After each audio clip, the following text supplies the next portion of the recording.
Definitions by Sandhya Karamat Barlas. A bunch of students came out of the university building and sat at its steps. They were discussing that day's lecture on history. It was on Karachi. History is always boring to study. Umbreen, one of them, remarked nonchalantly, and more so if it is the history of the city one lives in. Consider us. Aren't we exhausted by the history of Karachi?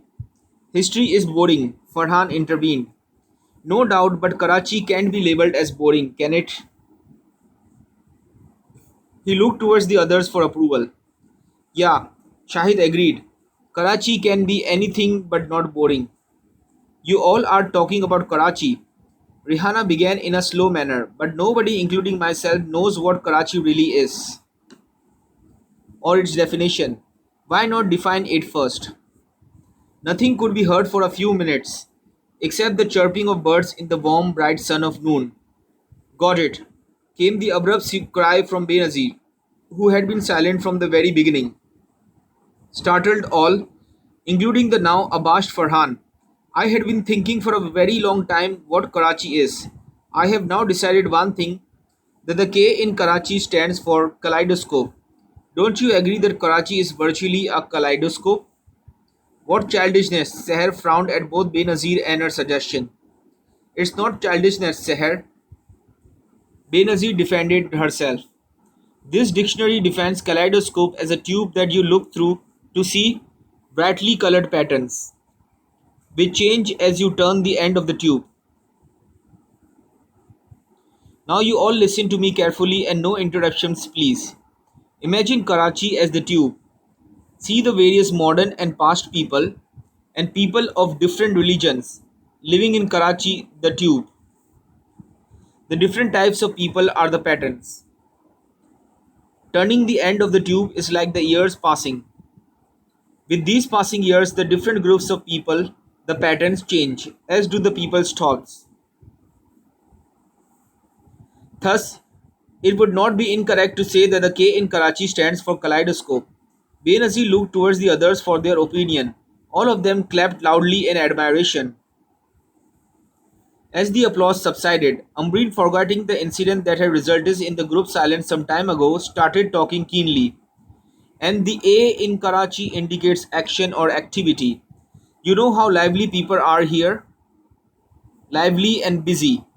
Since Karachites believe that time is money, you see them constantly busy, doing one thing or another, with no time to waste. You always find its streets blocked with traffic and its people always full of activity, living a life with a hectic schedule. It's like one action or activity is entangled with the other, and that entangled with still another, like a complex net of entangled actions. After a moment's silence, Farhan added, the R is maybe for rebels because people in Karachi, the Karachites don't put up with oppression and such things. They rebel. Samir, the youngest of the group, announced solemnly, rebels are present in every part of the world and not specifically in Karachi. So I would like to present my opinion as to what the R stands for. According to me, Farhan's suggestion for the R was only a little different from mine. Rebellion is one thing, riots another, and I must say that the incidents of violence or riots in Karachi have increased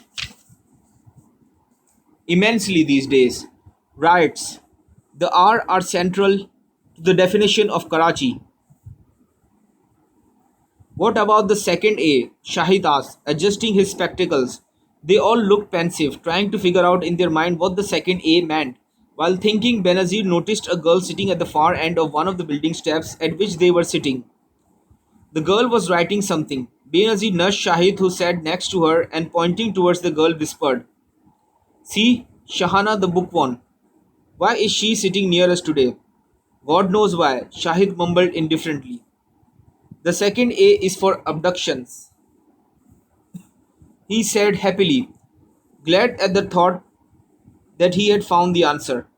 No, this time Rihanna contradicted. You are wrong.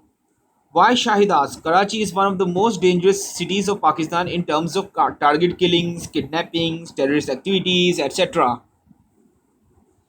But I have never heard that Karachi tops the list for its kidnapping rate. Rihanna spoke squinting in the sun, as her eyes accidentally fell on Sahana, who had stopped writing, perhaps to think something, but then immediately resumed, as if she had found the answer to whatever she was thinking. Neither have I, said Alia. These arguments, these contradictions, these make me feel intensely that Karachi is extremely hard to understand. It is difficult to define Karachi, which brings me to the conclusion that the second A in Karachi stands for abstruse. Right, Farhan said. Now think about the C. The C is for callous, I think, said Seher with a slight touch of melancholy. Innumerable people were killed in the past year. Innumerable are being killed at present. And even more would certainly be killed in the future.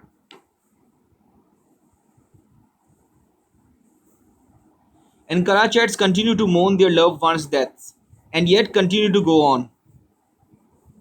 Karachi has seen and still sees so many deaths and so many tears, but does nothing to improve its condition.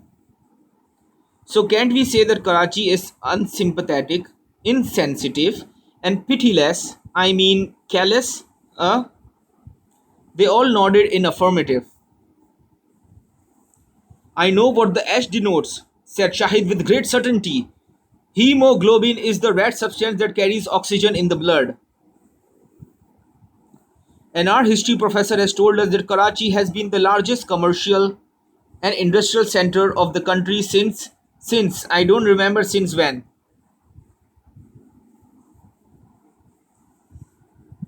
But that means it is a very significant city for Pakistan's survival.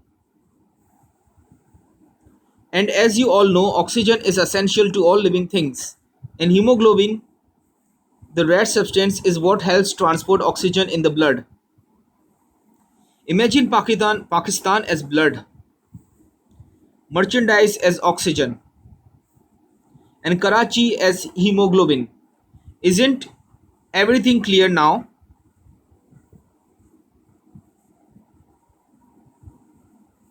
Karachi is the city that provides all the Pakistan with goods of all types.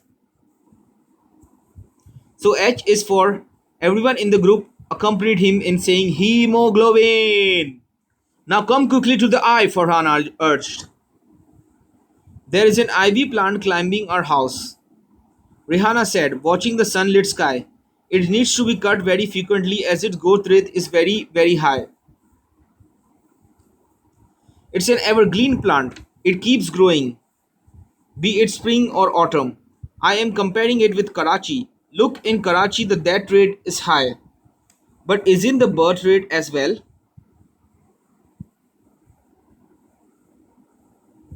Karachi is still prospering, like ivy, which has to be cut so frequently and which grows so speedily. In addition, as ivy is evergreen, so is Karachi. Karachi is not affected by seasons, which keeps changing all year. In this way, Karachi is no different from ivy. Therefore, I say that the I stands for ivy.